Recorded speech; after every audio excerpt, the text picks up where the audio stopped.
Asante Akyem Obogu Disastere Traditional Council no schools and local council of churches ne waka wo ho abomu a won mo ma edunson ye na mo nkwanhia so wato na nanom nsie do no aya amamre ni amane akanwe egu won so a kuro ni nyina butu emu nsam enie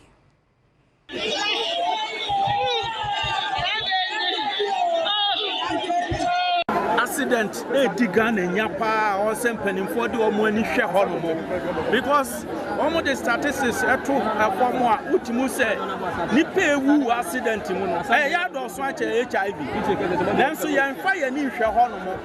sa week yi mu a nipa ewu enya asem ketewa apart from ye de 16 year way ebi asisi aka ho nya agro nanso mpani for yan fa ya ni hwe ye rose no se de ani hwe a enka beboa ye pa because asisa ya dia kwa mo frere chi dia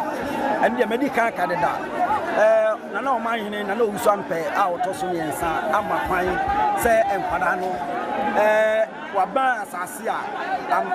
asie a etu amna asie kwada no a sabere amna no kwa yetu awie a yedi nipa dunum no nipa dunum no yedom nyina begu emema yensia ena ma enkon akwala ba ko na ka ho woni osa enti ono no de no yaye no yetu na mra wo baabi nko na sa na ti de metimi aka ne se ya na ahoti se obata wahwe o mamienu amiensa ene de ka ho de mum de meka ne se enya siewi bibia ye nyame ase wo ye yes anya niema nyina na ebeti ase